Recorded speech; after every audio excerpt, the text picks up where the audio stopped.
Boa tarde, minhas queridas, tudo bem? Dando continuidade à nossa série sobre autoestima, gostaria de conversar com vocês hoje a respeito de alguns pontos importantes. Semana passada a gente falou a respeito da definição, né, o que é autoestima, e hoje eu gostaria de conversar com vocês alguns pontos, alguns indícios, né, o que indica que a pessoa ela tem uma baixa autoestima. É importante dizer, antes de tudo, que a autoestima não é a baixa autoestima não é uma doença, né, isolada, né? Muitas vezes a autoestima, ela se manifesta em pessoas ansiosas, pessoas que se cobram bastante, pessoas que talvez sofram de depressão, ou pessoas que têm uma história de vida que acabou contribuindo para que elas construíssem, né, para que a autoestima delas fosse construída de uma maneira um pouco distorcida. Então aqui eu trouxe para vocês alguns pontos, o que indica que a pessoa ela tem uma baixa autoestima. Necessidade de agradar, necessidade de ser aceito, medo de rejeição. Tudo isso se manifesta em comportamentos bem familiares. Não sei se vocês conhecem pessoas que têm muita dificuldade em dizer não. Eu confesso que durante um bom tempo da minha vida eu tinha muita dificuldade em dizer não, né? Qual que é o problema, né? Não tem problema nenhum, eu sou solícita, tudo que pedem para mim eu faço. O problema é o que está por detrás disso, né? Se esse medo de dizer não, né? Aliás, se o fato da pessoa não conseguir falar não é porque por detrás tem um medo do que os outros vão achar, um medo de não fazer mais parte de alguma coisa, medo de rejeição, medo de não ser aceito. Se essas coisas estão por trás dessa dificuldade em dizer não, então isso pode ser um pouco prejudicial, né? Conheço pessoas, inclusive, e eu era uma delas, que às vezes se prejudicava muito, né? Tinha que deixar as prioridades, né? As próprias prioridades em segundo, terceiro, quarto, quinto plano. Por quê? Por causa dessa necessidade em agradar os outros. Por que necessidade de agradar os outros? Para não ser rejeitado, para não se sentir sozinho, né? Outro ponto, geralmente pessoas com uma autoestima baixa, né? São pessoas que elas se deixam ser muito machucadas e não dizem nada, né? Às vezes até justificam, falam, não, mas eu mereci, não, mas não quero criar problema, né? Tudo bem ser ofendido e não querer falar nada para não criar problema. Agora, se você faz isso, né, com medo de se sentir sozinho ou rejeitado, isso não é bom. Se alguém machuca a gente, se alguém fere os nossos sentimentos, é importante que essas pessoas saibam que elas fizeram isso. Principalmente se forem pessoas próximas. Nem sempre as pessoas vão saber que nos magoaram se a gente não falar nada, né? Se esse não falar nada tiver algo por trás do tipo, eu não quero perder essa pessoa, então talvez você não esteja agindo de uma maneira boa, né? Ou talvez seja essa questão da autoestima, da autoimagem baixa. Outros pontos: sentimento de inadequação, insatisfação consigo mesmo, né? A pessoa sempre se diminuir, achar que não merece, ou achar que realmente merece que os outros tratem mal ou ajam de forma rude com ela. Em Provérbios 23:7 diz: assim como imagina em sua alma, assim é.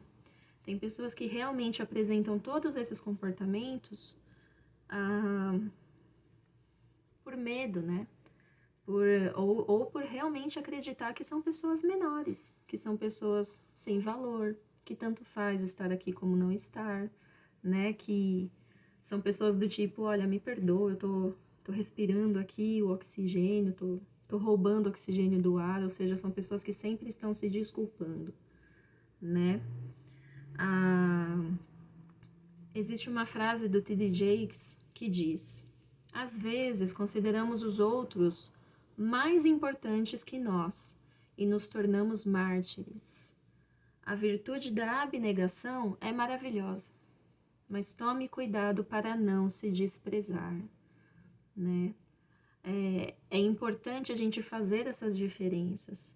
né? Realmente a gente aprende a cuidar dos outros, a algumas vezes colocar as pessoas em primeiro lugar do que a nós mesmos, a servir, né?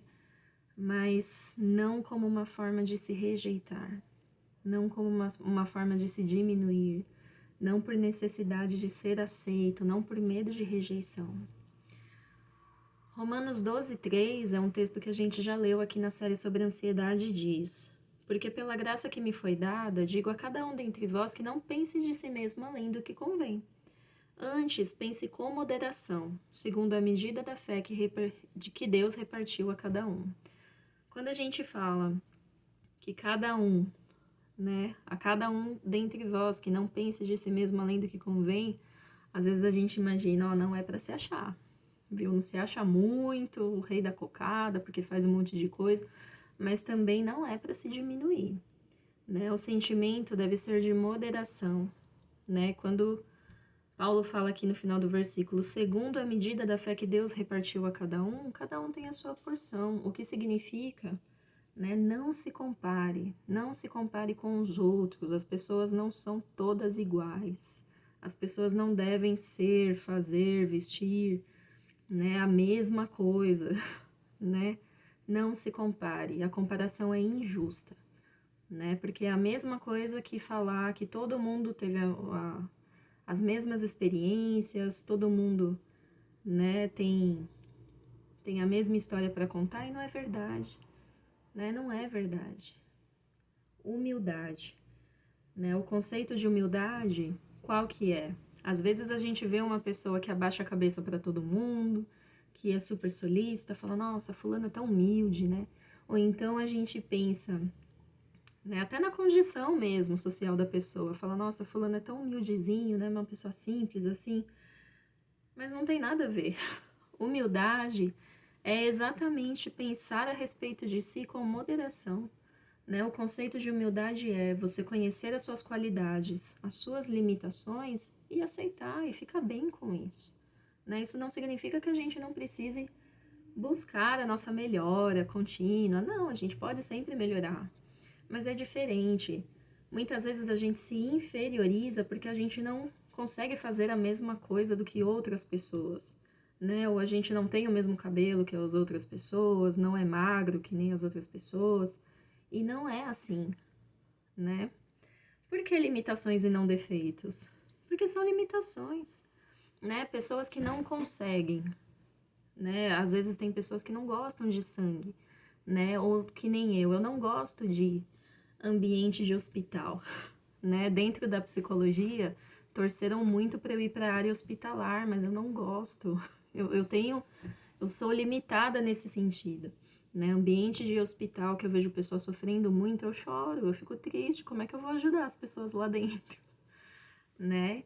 E assim, em relação a todas as demais profissões também é assim, né? O que que significa eu conhecer as minhas qualidades e limitações e me sentir satisfeita, né? Eu sei que eu não posso construir um foguete e levar ele para a lua, mas tudo bem, eu tenho outras qualidades, eu posso contribuir de outras formas, né?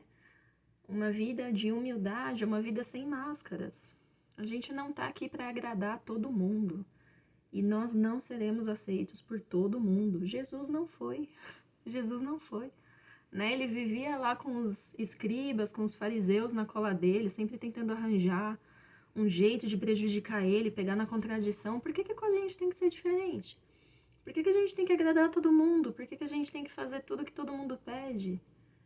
Então, são esses pontos que eu gostaria de trazer para fazer essa reflexão com vocês.